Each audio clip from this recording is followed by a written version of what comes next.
começo do século XX, detalhando a condição, a piora da função renal. A gente tem diversos artigos da década de 40 e 50 que mostram que descrevia, não se existia tratamento. Então, era basicamente diagnosticar o paciente com piora da função renal, acompanhar exames laboratoriais em quadro clínico dia a dia até o paciente ir a óbito. Então, é uma doença por décadas, centenas de anos, com 100% de mortalidade. Isso aí nem compensa, né? Essas primeiras descrições de quadro clínico e evolução laboratorial serviu de base para estudos subsequentes ao desenvolvimento do princípio de insuficiência renal aguda. Bom, o conceito foi crescendo e foi necessidade de criar uma definição da condição. A insuficiência renal aguda é definida como uma redução aguda da função renal em horas ou dias. E ainda assim é um pouco vago. Em quantos dias, em quantas horas. Então, por conta disso, existem mais de 30 definições para a insuficiência renal na literatura. Pensando em padronizar, no começo do ano 2000, começou estudos para tentar padronizar essas classificações. O primeiro estudo foi o estudo Raiford de 2002 e o Akin de 2005, que criaram para si classificações específicas que variam, que usavam principalmente valores e variação da creatinina com débito urinário, em estágios 1, 2, 3 ou risk, injury, failure, loss e doença renal estágio terminal. E você dividia os graus da insuficiência renal pela variação da creatinina e variação do débito urinário. Calma. Essas iniciais. Em 2012, ambas as classificações foram unificadas e aí sim criada a classificação de Cadillo para estagiar a insuficiência renal aguda, em que utilizou valores similares às anteriores, com orientações terapêuticas específicas para cada estágio. Na qual estágio 1 é um paciente com aumento de 1,5 a 1,9 vezes a linha de base da creatinina, ou aumento de 0,3 mg por decilitro. 2, de 2 a 2,9 vezes a linha de base. 3, acima de 3 vezes a linha de base, um aumento da creatina sérica mais de 4, ou início da terapia renal substitutiva. Essa por da creatinina ou do débito urinário, de 0,5 ml kHz de 6 a 12 horas, 0,5 ml kHz por mais de 12 horas, menos de 3 ml kHz por mais de 24 ou anúria por mais de 12 horas. Essas são a classificação da insuficiência renal aguda hoje utilizada em terapia intensiva e em ambiente hospitalar, para você classificar o paciente em estágios e orientações terapêuticas para cada estágio. E temos que decorar isso tudo aí? Da classificação, sim. Da estágio da doença renal aguda. Qual é importante isso aqui? Você entendeu? Olha só. Porque eu não falo o valor da creatinina. Eu falo variação da creatinina de base. Tá? Por quê? Você tem um paciente que chega na emergência com 3 de creatinina. Como é que você vai saber se é insuficiência renal aguda ou doença renal crônica? Se 3 anos atrás o doente já tinha 2,9 de creatinina. Esse 3 é uma variação normal, piora habitual, uma progressão da doença crônica. Ou se uma semana antes eu tinha creatinina desse paciente, estava 0,6. Isso aqui é uma insuficiência renal aguda, isso aqui seria uma insuficiência renal crônica. Beleza? Então, você não tem valor da creatinina para classificar, e sim uma variação da creatinina. Então, se você não tem valor de base, você não tem como fechar de novo. Oi? Se você não tem valor de base também, você não tem como fechar de Sim, novo. então você perde essa dificuldade, por isso que você não usa só a creatinina. Você usa qual foi o meu débito urinário nas últimas horas. Tá? Então, são classificações que se complementam. Idealmente, sempre que possível, você tem que buscar a creatinina de base do meu paciente, e por conta disso, quase todo paciente que interna no hospital, interna no UTI, um dos primeiros exames que você faz é o quê? A creatinina. Para você principalmente traçar a creatinina de base do paciente, prevendo qualquer variação dessa creatinina que defina uma insuficiência renal aguda o mais precoce possível desse paciente. Ô mestre, perdoa, mas eu não consegui compreender. Nem eu. Também não entendi. Essa Isso tudo aí. Vamos lá. Esses são os estágios da insuficiência renal. 1, 2 e 3. Correto? Vamos começar pelo débito urinário. Estágio 1 é o paciente que teve menos de 0,5 ml por quilo-hora pelas últimas 6 a 12 horas. Estágio 2, menos de 0,5 ml quilo-hora por mais de 12 horas. Estágio 3, ele menos de 0,3 ml quilo-hora por mais de 24 horas, ou ele está em anúria, sem urinar nada, por mais de 12. Essa é a situação pelo débito urinário, correto? Esse é pela variação da creatinina. É o paciente que tinha, por exemplo, estágio 1 de creatinina, e atualmente ele está com 1,6. Correto? Concorda que ele teve uma variação de 1,6 da linha de base. Beleza? É o paciente a 1 de creatinina, ele está com 3 de creatinina. Ele teve aumento 3 vezes a linha de base. Então eu vou procurar quanto que aumentou em vezes a creatinina de base dele. Correto? Mas eu uso para classificação ou a creatinina ou o débito urinário, ou eu tenho que usar os dois? Idealmente você tenta usar os dois, porque igual ela falou, às vezes você não tem a creatinina de base, a urina é fácil, é só você contar quando ele urinou nas últimas 6 horas. Entendeu? Só que às vezes tem um cara com 2 de creatinina, se a creatinina dele fosse 2 antes, não é insuficiência renal.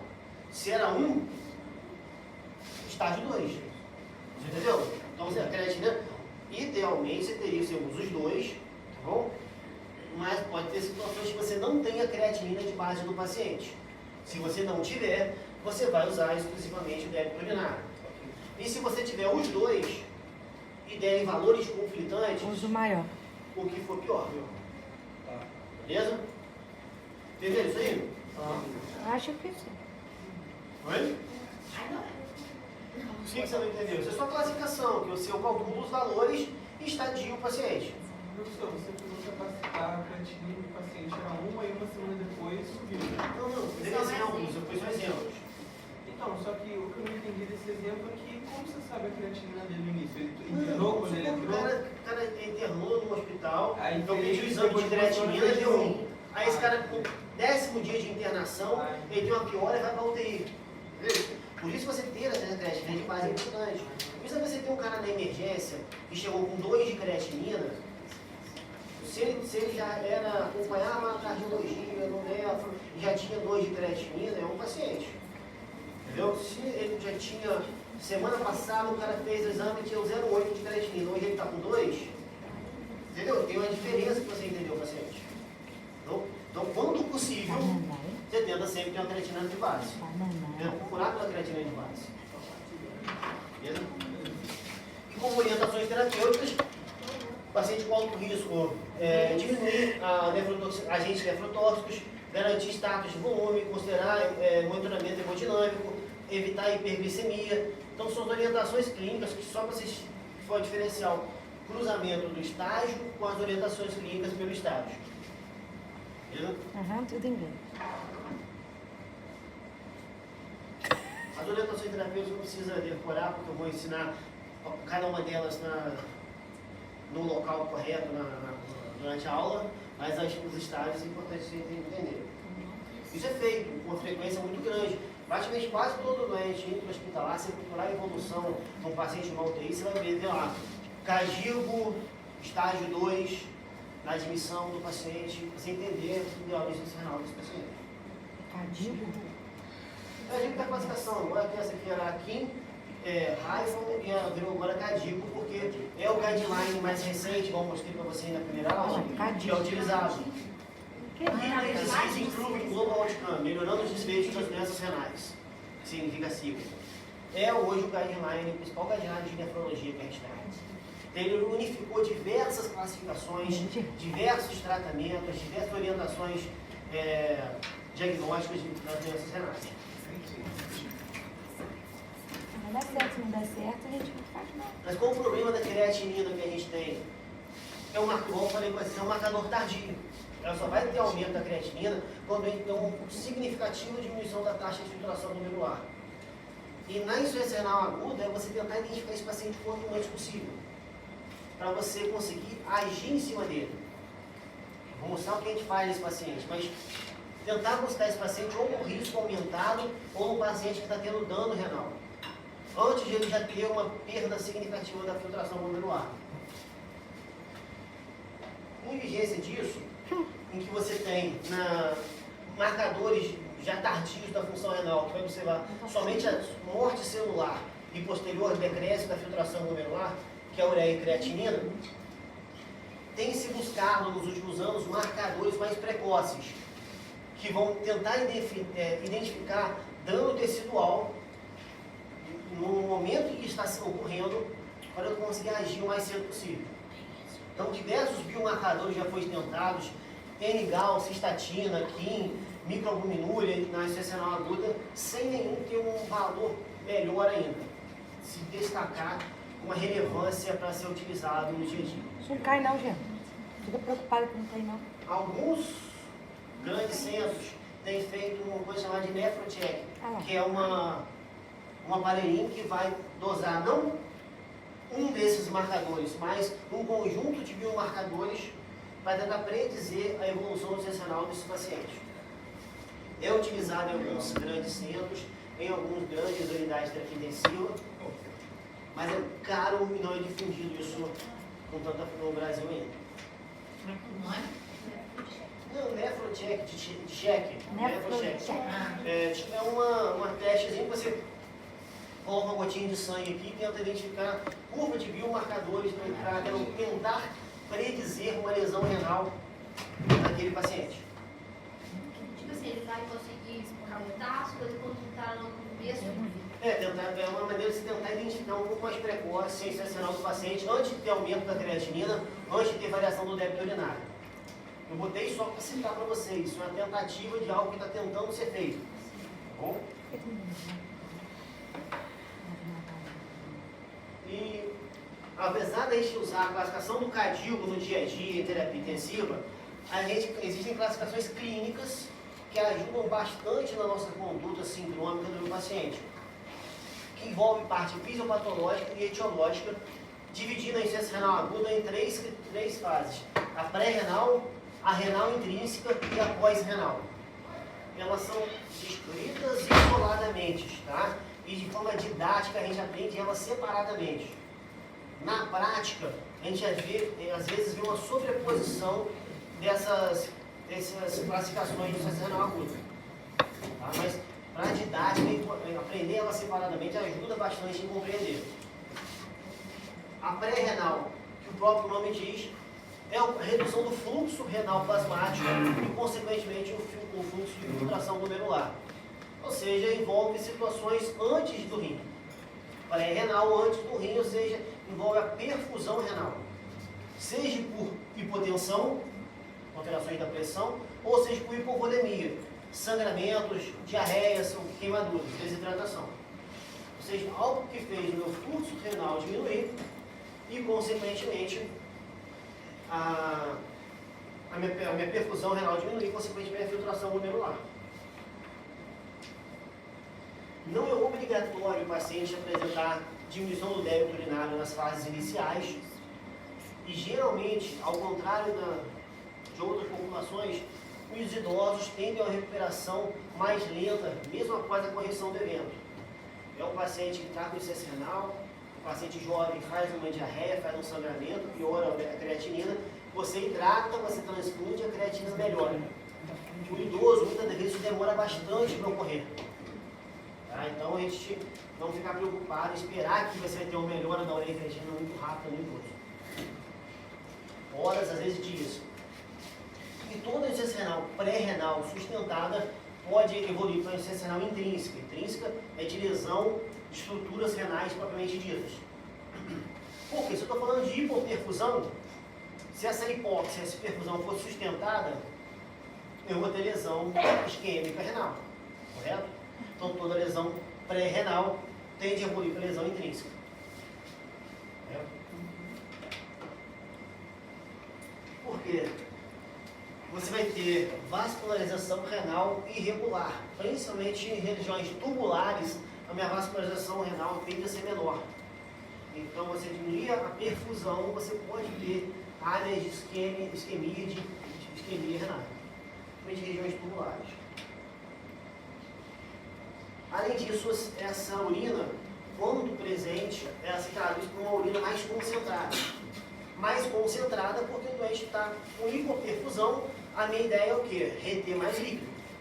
Se eu estou desidratado, eu vou diminuir minha diurese. Eu faço isso às custas do sódio, reabsorvendo sódio. Reabsorvo sódio e reabsorvo água. Então, a minha fração de excreção de sódio e meu sódio urinário estão baixos. Correto? E minha urina está mais concentrada, que é a minha osmolaridade urinária. Eu reabsorvo sódio, reabsorvo ureia, e aí eu puxo água junto. Consequentemente, minha urina fica com menos ureia, fica com menos sódio e mais concentrada. Densidade e osmolaridade altas. Beleza? E você vai ter, pela maior reabsorção de ureia, uma relação ureia e creatinina aumentada. O que é isso? Você consegue diferenciar insuficiência renal, a pré-renal, na variação da ureia e creatinina. Então, o paciente chega para você na emergência com 200 de ureia e 3 de creatinina. Ele tem uma relação ureia e creatinina bem maior do que 40. Correto? Então, sugere, não é certeza, tá? Isso aqui seja uma insuficiência renal pré-renal. O paciente chegou para você com 100 de ureia e 3 de creatinina, sugere que seja uma renal intrínseca.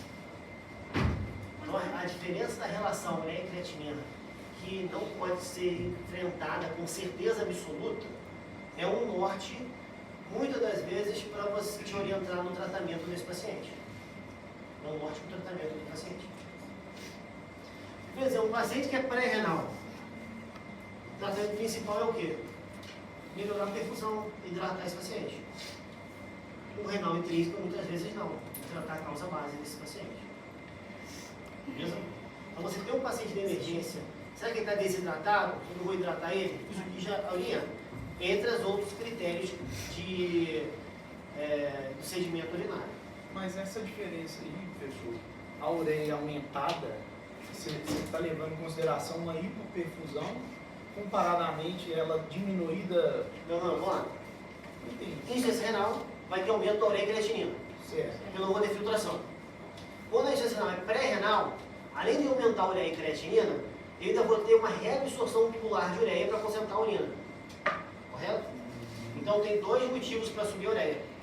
Então geralmente a ureia sobe um pouco mais comparativamente que a creatinina na pré-renal. Na renal intrínseca isso não ocorre. Os dois sobem de forma mais linear, a ureia e a creatinina. Ambos são altos, correto? Sim. Porque eu disse que comparativamente a ureia subiu um pouco mais do que a creatinina na pré-renal, pela minha reabsorção tubular para concentrar a urina. É uma coisa pontual, mas você olhando isso aqui numa emergência, já te norteia, porque o cara está 203, está uma relação elétrica acima de 40. Vamos procurar minha investigação diagnóstica para desidratação e perfusão renal? Então, te norteia de um lado para o outro. Mas aí vai poder. Oi? Vocês tentaram fazer o equilíbrio. Sim, qualquer pré-renal, qualquer hipoperfusão, qualquer hipóxia pode evoluir para morte celular. Oi? Não, você divide 100 dividido por 3 é quanto? Então, vamos lá, aqui, 33,3. E aqui? 200 dividido por 3. 6. 66. Olha lá, qual a relação de creatina acima de 40 e abaixo de 40? Agora eu entendi qual é a... Geralmente. Oi? Geralmente. Beleza? Edivar. Professor, aí quando você hidrata o paciente, ele não retém mais água, não? Como assim? Ele não reabsorve água, sódio, Não, se o ureia? paciente tem uma hipoperfusão, vamos supor que tem hipoperfusão com hipovolemia. Certo? Se eu hidratar, vou melhorar isso. Melhorar a hipovolemia. Situações específicas demandam tratamento. Na hipoperfusão, na hipovolemia, mas você pode ter situação que você não necessariamente tem a hipovolemia que você tem que tratar. O paciente com insuficiência cardíaca aguda, por exemplo. O paciente que fez um infarto do ventrículo esquerdo. Infartou o VE. É renal intrínseco. Consequentemente, o débito cardíaco vai diminuir de uma forma mais súbita. E a perfusão renal vai diminuir. Sem esse paciente estar em hipovolêmico. Às vezes o tratamento vai ser inotrópico positivo cardiovascular. Sim. Medicamentos inotrópicos positivos, você fazer uma revascularização do miocárdio, uma angioplastia, entendeu? Melhorar a perfusão. Se você está desidratado com uma diarreia, hidratar é a melhor opção. Sim. Correto? Mas aí tratar a hipoperfusão. Tratar a causa dela. Beleza? Seguindo, a necrose tubular, nefrite, a insuficiência renal aguda intrínseca, que tem como principal causa a necrose tubular aguda, seja isquêmica ou tóxica. Outras causas, a nefrite tubular intersticial, pielonefrite, são infecções, as glomerulonefrites, e a necrose cortical, que são hemorragias de grande monta, que a perfusão é tão, queda da perfusão é tão súbita que não dá tempo nem de evoluir para a parede renal, você já faz isquemia renal direta, que é a necrose cortical. Eu falei para vocês, as diferenciações relação ureia e creatinina, você vai ter uma sódio urinário e uma fração de excreção de sódio maiores e uma osmolaridade mais baixa, que é o contrário, literalmente, da pré-renal. Correto? Ai, Jesus. Daniel. A principal causa de insuficiência renal intrínseca é a necrose tubular aguda, que é uma hipoperfusão tecidual associada a quadros infecciosos ou sepse, em associação à nefrotoxicidade, que é a principal causa em ambiente hospitalar. O que ocorre com o seu paciente? Se você pensar no seu nefro, o local que tem a menor perfusão renal, geralmente são os tubos contornado proximal e distal. Tá? A alça de Henle tem uma perfusão relativamente melhor e o glomérulo tem bastante vascularização. Então, se você tem uma hipoperfusão, qual é o primeiro local que vai sentir? É onde tem menos vascularização. Então, essa região e essa região que sente mais. E se você pensar em nefrotoxicidade, qual que é a nefrotoxicidade que a gente fala? Quando eu estou falando de nefrotoxicidade, eu estou falando em eu filtrar uma substância, essa substância ter uma osmolaridade muito alta, que vai aumentar a osmolaridade do meu tubo contornado proximal, fazendo que ele perca o quê? Água. Então, a nefrotoxicidade quase sempre é uma osmolaridade alta que faz uma desidratação súbita das células tubulares. Células essas que já estão com uma perfusão diminuída. O que acontece com elas? Morrem.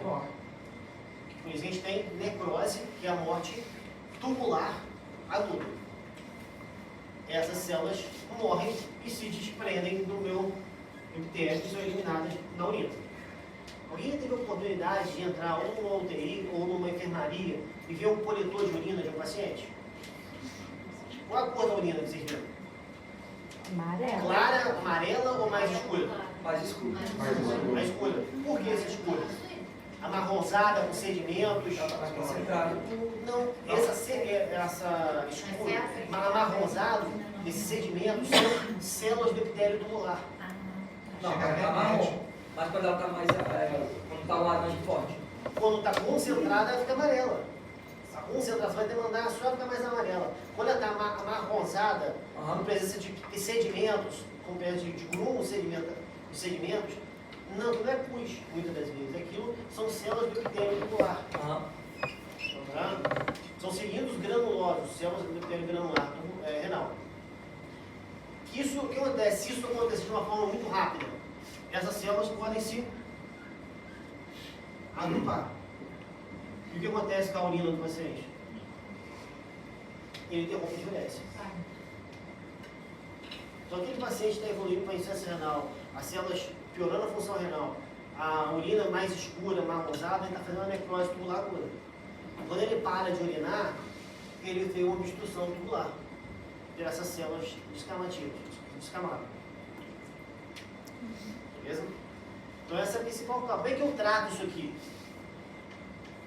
Isso aqui, eu não consigo tratar. Eu vou tratar isso aqui, ó. Melhorar a perfusão do paciente e diminuir o efeito das drogas tóxicas. Seja diminuir a nefrotoxicidade, seja se eu hidratar um pouco mais o paciente, além de melhorar a perfusão, eu vou melhorar o quê? Vou fazer com que essas drogas cheguem em concentrações menores, como se fossem mais diluídas. E aí a osmolaridade vai ser mais baixa e a desidratação celular vai ser menor. Então muda a dose da droga, no caso aqui. Corrigir a dose, tentar trocar por uma droga menos nefrotóxica, entendeu? Você tentar melhorar a perfusão do paciente previamente. Uma vez que ele parou de urinar, adianta eu hidratar esse paciente? Depende. Se eu hidratar esse paciente, não, hidratar excessivamente a mais. Não, porque não vai urinar. Adianta eu fazer diurético para esse paciente? Vai explodir a alça. Não, então você não faz diurético no paciente, você vai hidratar ele antes dele interromper a diurese. E porque ele interrompeu a diurese, não adianta mais. Tá, mas ele interrompeu, ele faz. Se trata a causa básica. Perfundiu, esse cara está bem perfundido, seja por drogas vasoativas, seja volemia do paciente. Ok. Vai tratar a sepse. Vai tratar. Porque às vezes o cara está com sepse, você não está fazendo um antibiótico, está com nefrotoxicidade. Se não dá isso aqui, quando você para de ter agressão, isso desfaz naturalmente. Você vai ter que parar de cair células aqui. Isso vai desfazer. O doente volta a urinar. Só que isso pode demorar dias para você fazer esse tratamento. Dias sem urinar, sem filtração glomerular, o doente pode ser precisar de diálise. Beleza? A gente tem também a excepcional por glomerulonefrites, que evolui uma pressão intraglomerular pela quadro inflamatório, geralmente evoluindo a diminuição da taxa de filtração glomerular, possui graus variados de insuficiência renal, geralmente a insuficiência renal está mais associada rapidamente progressiva. Diagnóstico é biópsia, proteinúria hematura nesse paciente com glomerulonefrite, como eu falei anteriormente com vocês. Tem a nefrite intersticial, que é a segunda causa de insuficiência renal aguda em paciente intra-hospitalar, que é subdiagnosticado, tá? É uma lesão de hipersensibilidade mediada por IgE secundária a drogas, que evolui com pressão intersticial, alterações de reabsorção e secreção tubular e insuficiência renal, geralmente associada a algumas drogas, como antibióticos, anti-inflamatórios, mediado por IgE. A sintomatologia envolve febre, rash cutâneo, até eosinofilia. A gente faz esse diagnóstico, uma suspeita clínica ou patologias frequentemente associadas com leptospirose, a legionela e a sarcoidose, e quando a biópsia não é positiva. Eu vou falar isso mais específico sobre isso futuramente, tá? Vou querer vocês decorem, só entender que tem o nefrite tubo intersticial agudo. Graças a Deus. Vai ter aula só de doenças tubulares. Gente. A renal isquêmica vascular, que é a lesão embólica ou de aterosclerose, a gente suspeita em pacientes um quadro de dor lombar, uma hipertensão de difícil controle ou manipulação de grandes vasos, pode evoluir com embolia por colesterol. O paciente faz cateterismo, faz angioplastia. Geralmente você tem uma passagem de um cateter em grandes vasos, e se você bater um tronco na aorta, ele pode se descolar e obstruir rim. Confirmação geralmente vem com exame de imagem, seja uma angiotomografia ou uma arteriografia.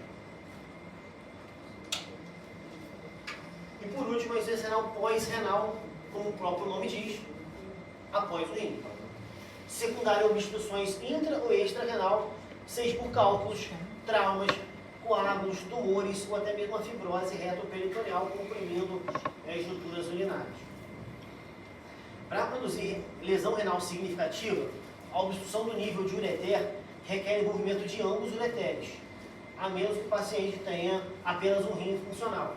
Ou seja, um paciente que tem cálculo renal, para ele fazer insuficiência renal pós-renal, ou ele tem que ter um rim só, ou ele tem que magicamente ter um cálculo no rim esquerdo, um cálculo no rim direito, e os dois saírem ao mesmo tempo e descerem o espírito ureter bilateralmente. Ah, é muita sorte mesmo. Bem provável, eu já vi acontecer isso, tá? Improvável, mas já vi paciente com esse quadro. Mais fácil que ganhar Mega Sena. Sim. Tem 2 cálculos, um no ureter direito e no ureter esquerdo, que saíram ao mesmo tempo. Mas, obviamente, a gente não encontra isso normalmente assim. A obstrução do colo vesical decorrente do aumento da próstata é a causa mais descrita da insuficiência renal pós-renal, como interrupção súbita e, em geral, total do débito urinário em homens. O diagnóstico é feito com exames de imagem, que você procura o local de stop urinário e, consequentemente, sua dilatação de forma retrógrada, quando obstruiu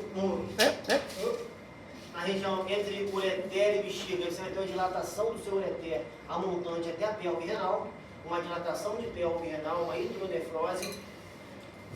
E o tratamento envolve sempre você desobstruir o trato urinário. Seja cistostomia, que é a punção da bexiga, nefrostomia, punção renal, sondagem vesical e colocagem do duplo J para você manter o trajeto entre o pelve renal e bexiga péreo. Sempre desobstruir o paciente. Qual o problema da minha desobstrução? Imagina um paciente obstruído, correto? Ele vai, a obstrução de uma próstata, por exemplo, vai ter uma dilatação da bexiga, dilatação de ureter, dilatação de pelve, e a pressão urinária vai ser tão grande que vai dilatar todo o meu sistema, meu sistema tubular. E a pressão vai ser tão alta que vai impedir que haja filtração glomerular. Porque senão, por exemplo, a filtração literalmente é um risco do dia. Isso não ocorre, a minha pressão vai ser maior que a pressão hidrostática da cápsula de Bowman, consequentemente impedindo a filtração. Quando eu passo para um paciente com câncer de próstata, eu passo uma sonda nele. O que vai acontecer com ele? Oi? Vai urinar. Beleza? O problema é que ele ficou por um bom tempo, às vezes, com a pressão do sistema coletor alto. Ele vai ter uma dificuldade de concentração da urina. Então, é comum do paciente estar com insuficiência renal pós-renal, logo após o tratamento, qual o tratamento? Desobstruir. Logo após a desobstrução, ele começar a urinar muito, sem conseguir concentrar a urina, desenvolvendo uma insuficiência renal pré-renal. Insuficiência renal pré-renal, É, agora. Ele desidrata. Se ele perder, você tem a capacidade de concentração urinária de acordo com a sua hidratação, correto? Se você tomar mais líquido, vai urinar mais, tomar menos líquido, vai urinar menos. Se você não, se você tomar pouco líquido e urinar muito, vai acontecer o que com você? Desidratar. Desidratar, obviamente. O que acontece nesse paciente, após a minha desobstrução, ele perde, por um momento, a minha capacidade de concentração urinária. Tá? Você perde a capacidade de concentração urinária no efeito do ADH no tubo contornado distal, mas basicamente ele perde a capacidade de concentrar a urina. Então aquele paciente está com insuficiência renal, 3 de creatinina, você passou a sonda nele, urinou 3 litros na sonda, começou a urinar bem, creatinina caiu para 1 de creatinina, está urinando bem, daqui a 2 dias você dosa o exame de novo, está com 2,5 de creatinina. Ele desidratou, pelo excesso de diurese e a capacidade de concentração. Então só fica atento que o tratamento é desobstruir, mas em alguns pacientes ele perde capacidade de concentração urinária, começa a urinar além do que precisa e acaba desidratando. Aí como que faz? Então, Ele fica pra sempre? Não, menos 1, 2 dias você vai hidratar esse paciente. Ah, tá. Ele estava na pós-renal e Mantém- pode ir para uma pré-renal. Mantém uma hidrataçãozinha, você avaliação clínica, de hidratação, taquicardia, glucosa, avaliação, frequência, pressão, avaliação clínica do paciente para avaliar a hidratação venosa, hidratação clínica do meu paciente.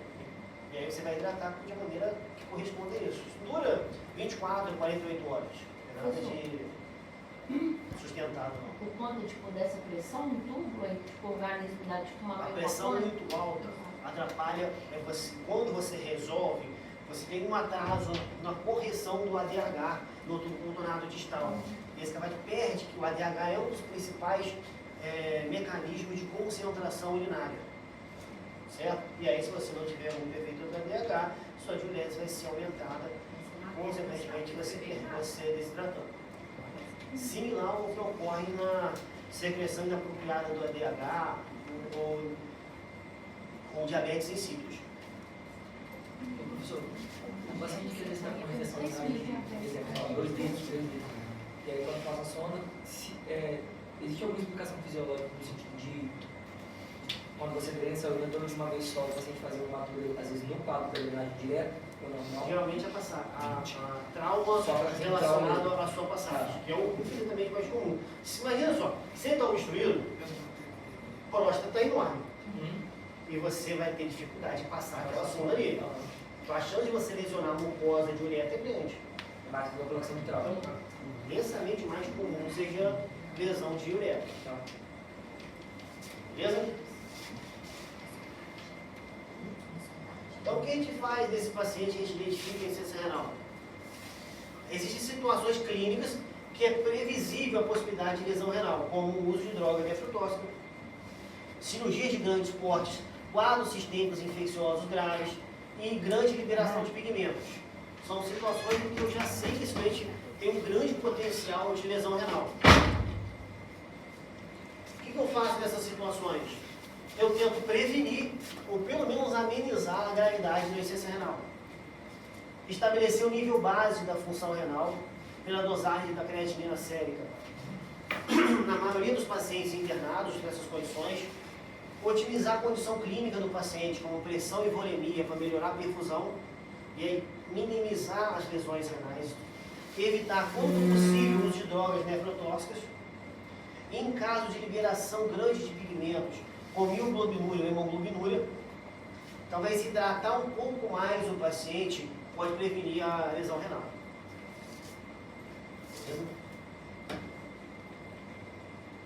E por último, não conseguindo desacelerar, a gente vai dialisar o meu paciente. É legal, o cachorrinho fazendo diálise. Eu tentei identificar também o que era aquilo. Então, o que é, gente? A foto no projetor ficou ruim. Cadê o cachorrinho fazendo diálise? Ficou. As indicações de diálise tendem a ser complicações tardias da insuficiência renal aguda. Tá? São indicações de emergência dialítica. O que é uma emergência? Sabe? Ele corre risco de vida. E urgência? Ele tem risco de vida, mas ele não tem risco de morte, na verdade. Beleza, é mais ou menos por aí. Um exemplo que eu gosto de pensar é o que é AVC isquêmico e AVC hemorrágico. São condições graves que demandam um tratamento imediato, mas eu não tratar um AVC hemorrágico, ele provavelmente vai vir a óbito. Um AVC isquêmico também. Então, uma emergência dialítica, que é o termo mais correto, se eu não dialisar, vai morrer. Quais são as indicações? Por isso, se não dialisar, vai morrer. As minhas indicações são refratariedade a outro tratamento. Hipercalemia refratária, hipervolemia refratária, acidose metabólica refratária e, por último, a síndrome urêmica, que é uma intoxicação sistêmica por metabólitos não filtrados pelo rim. Que a ureia é o mais comum e o mais fácil de dosar, mas está de longe do seu bico. Então, mesmo valores absurdamente altos, não necessariamente me indicam diálise. Agora você pode ver esse exame paciente com 586 de ureia e 9 de potássio. 13 de creatinina, 9 de potássio. Não é o resultado do valor. O resultado da ureia, o resultado do potássio é o indicar diálise. É minha refratariedade ao tratamento dessa condição. Beleza? E há algum tempo atrás, tinha-se uma ideia, o quê? Se esse paciente está obstruído aqui, eu diagnostiquei uma necrose tubular aguda. Perfusão está legal, está hidratado, mas ele está sem urinar, significa o quê? Que ele vai evoluir em alguns dias para a necessidade de diálise.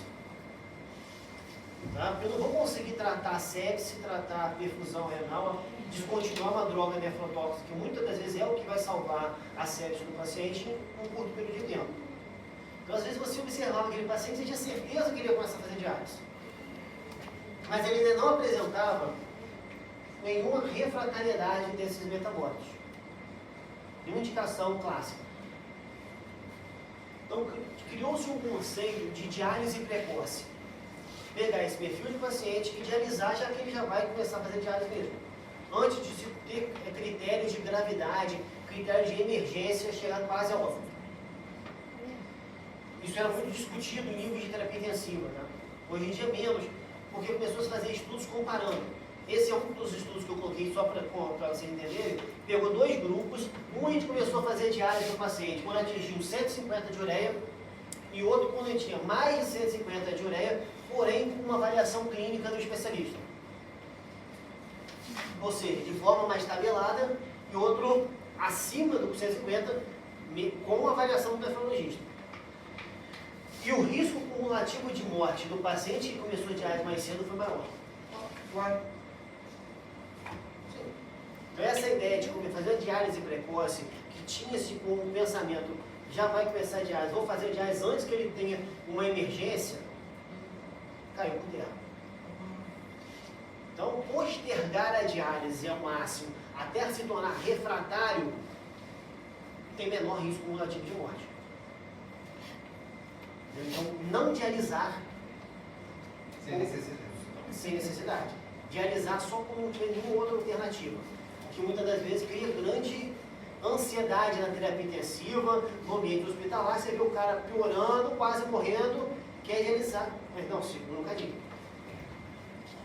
Esse é um problema. Apesar dessas indicações clássicas, e nas classificações mais atuais, ajudar no manejo, a gente tenta individualizar esses pacientes. Em condições que a gente evitava, por saber que essa condição progredia para a insuficiência renal e para a refratariedade, a gente não evita mais. A gente continua indicando a diálise nas condições clássicas que eu falei para vocês, que são as condições de refratariedade. Porém, a gente não evita mais situações, por exemplo, de administração de drogas, nutrição, regulação ácido-básica e modulação de solutos. O que quer dizer isso? Vou dar um exemplo.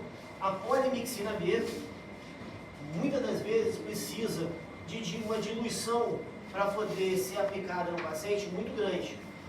Em alguns indivíduos, chega em torno de 1.500 ml em 24 horas. Só de diluição da polimixina. Isso, no aporte hídrico diário de um paciente em terapia intensiva, cardiopata, grave, às vezes é o suficiente para ele fazer uma hipervolemia refratária. Porque o coração dele não consegue manejar esse volume. E o que se fazia anteriormente? Evitava o uso dessa medicação, para não ter hipervolemia refratária. Hoje em dia você não suspende essa medicação e só você vai acabar evoluindo para hipervolemia mais cedo e necessitando de tratamento de diálise mais cedo. Mesma coisa da nutrição. O uso de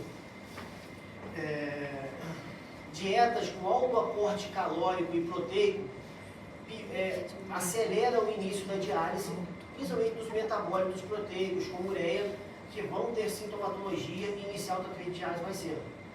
Porém, é muito utilizado esse aporte proteico para fechamento de ciscara, para melhor cicatrização cirúrgica. Então, antigamente você evitava o uso para você não evoluir para a insuficiência renal, para não mais cedo.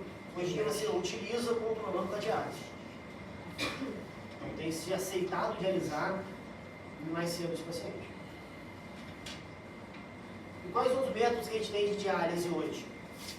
Os mais comuns disponíveis são a hemodiálise intermitente, são sessões de diálise que variam de 3 a 5 horas em dias alternados. Elas possuem custos inferiores, menor exposição à anticoagulação que as outras, uma possibilidade de tempo livre para cirurgias e exames. Você vai dizer 3 a 5 horas, dia sim, dia não. Eu consigo fazer procedimento cirúrgico, fazer a tomografia desse paciente, mobilizar esse paciente. Porém, como essa remoção de solutos e volumes é mais rápida, ele possui mais intercorrência.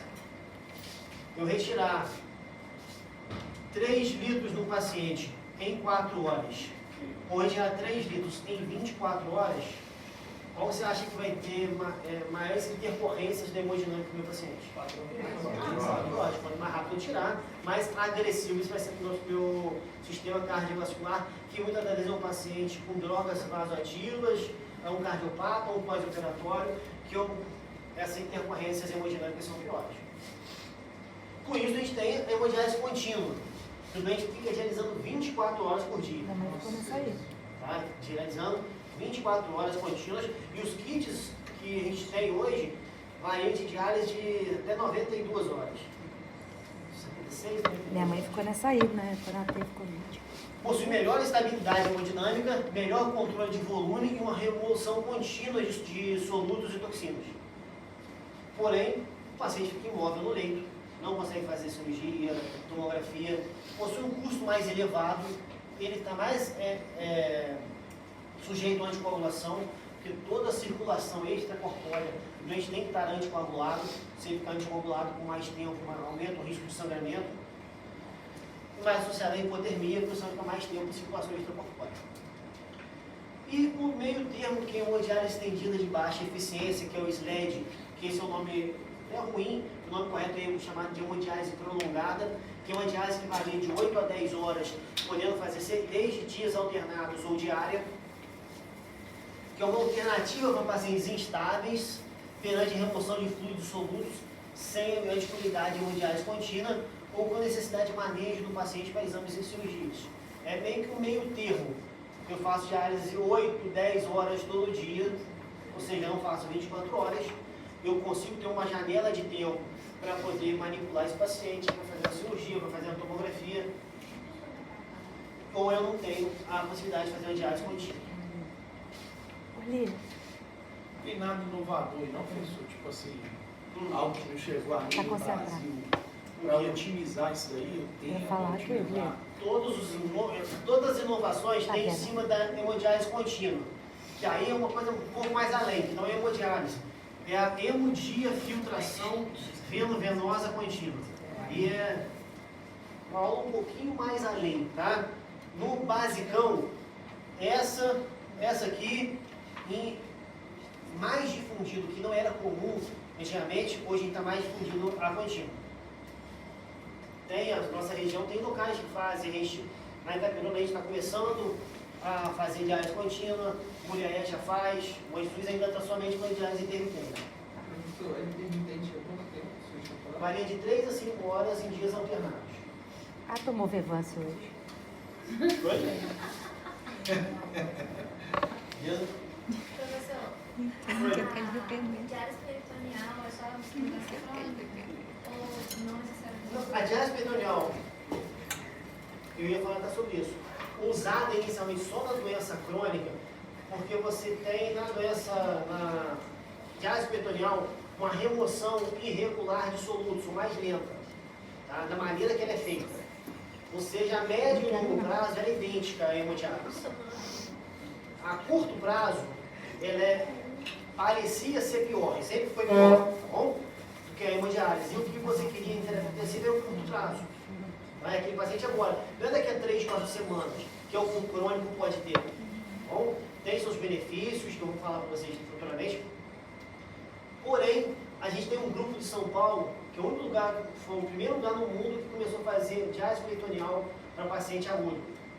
É o Hospital da Unifesp de Botucatu, que ele conseguiu fazer diálise peritoneal em mais de 70% dos pacientes internados em terapia intensiva.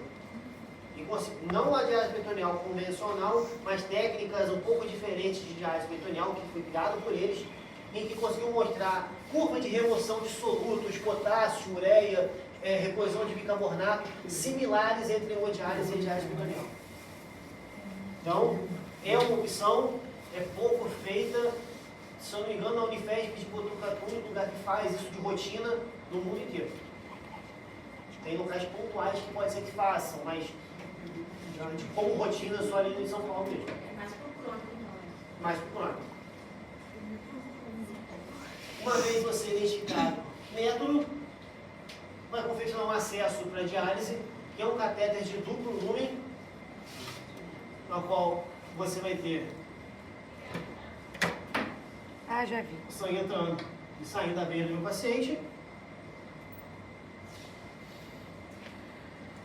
O sangue separado e o sangue saindo. Beleza? Os locais de escolha, primeiro, veia jugular direita, femorais, jugular esquerda e por último subclávio. No último caso, subclávio. Por que isso?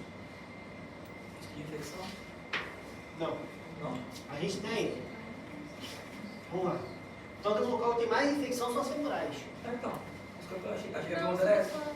Mas a gente usa quando É segundo lugar, femoral.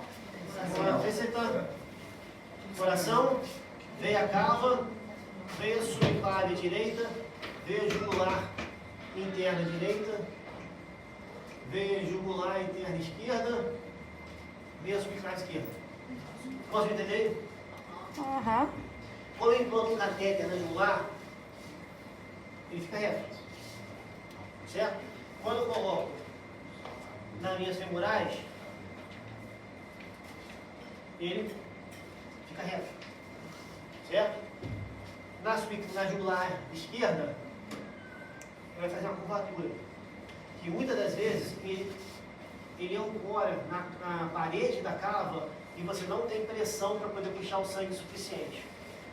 Então, primeira escolha, jugular interna direita, porque em comparação com a femoral tem menos infecção. Depois, femoral, porque também é outra via de acesso que você vai ficar reta. Depois, a jugular interna esquerda, que mesmo assim vai ser ancorada. E por último, o que é praticamente proscrito em nefrologia é funcionar a subclávia no meu paciente. Por que por último a subclávia? Sabe?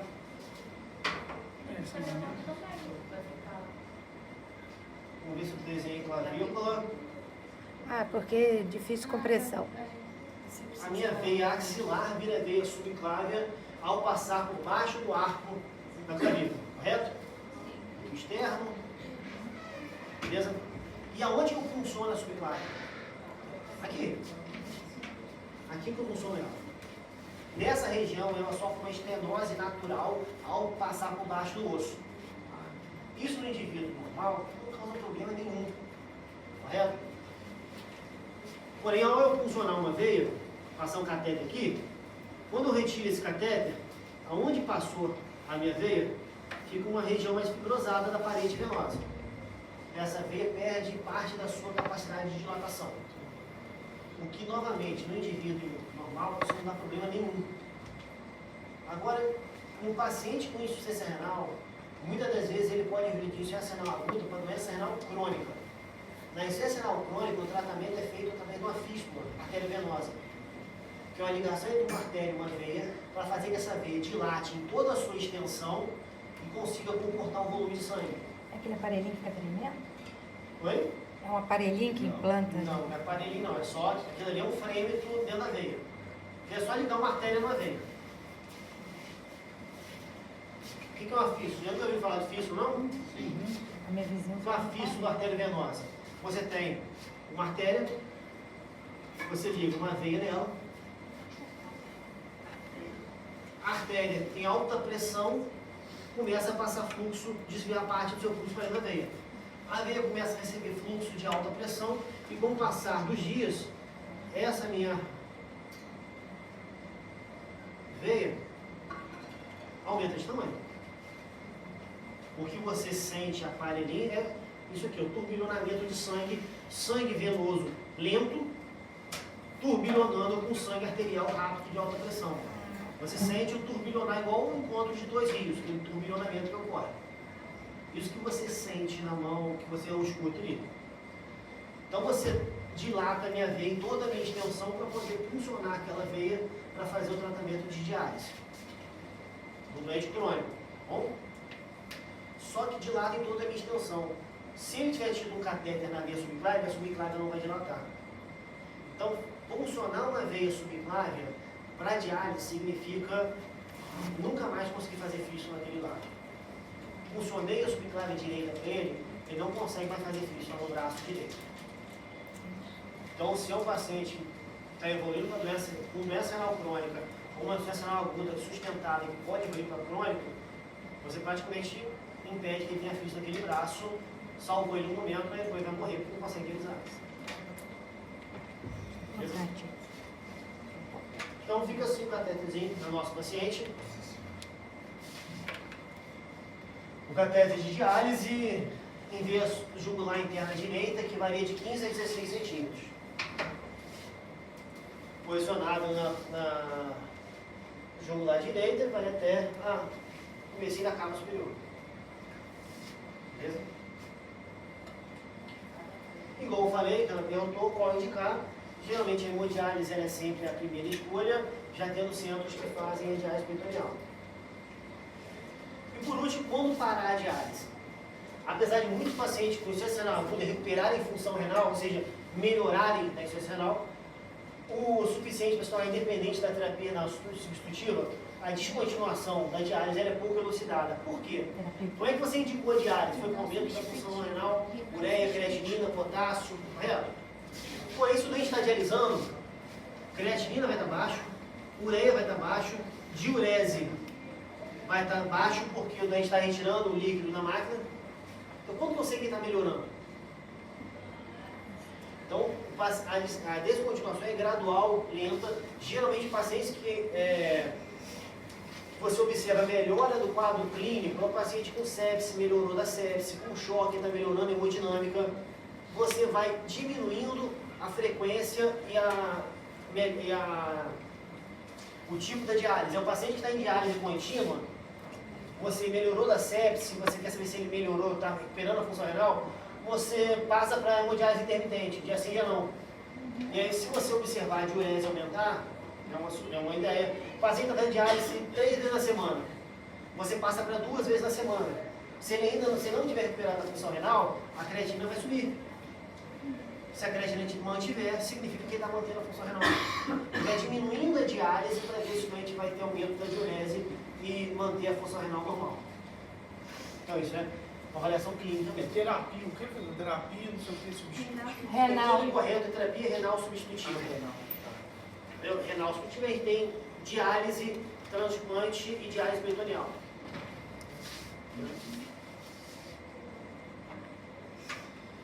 Por último, o prognóstico da insuficiência renal aguda no paciente intra-hospitalar ainda é grave, possui mortalidade isolada de mais de 50%, ou seja, um paciente em terapia intensiva, já com sepse, já com pós-operatório, com mortalidade alta, só o fato dele ter insuficiência renal, você aumenta a mortalidade dele mais de 50%.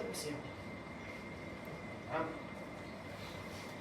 E apesar desse quadro grave, aumenta a incidência de insuficiência renal aguda, a gente tem evidências de queda de mortalidade com melhoras de monitoramento hemodinâmico, melhora de tratamento de diálise e mais acesso a novas tecnologias. Além disso, a gente tem uma alta mortalidade se você comparar o paciente sobrevivente de insuficiência renal aguda. O paciente que teve internado no hospital, desenvolveu insuficiência renal, ele tem uma mortalidade alta em comparação com o que não desenvolveu insuficiência renal, precisando de segmento que quase nunca é feito, segmento ambulatorial desses pacientes. E aqui também a gente precisa de evitar a insuficiência renal com monitorização e prevenção mais precoce desse paciente.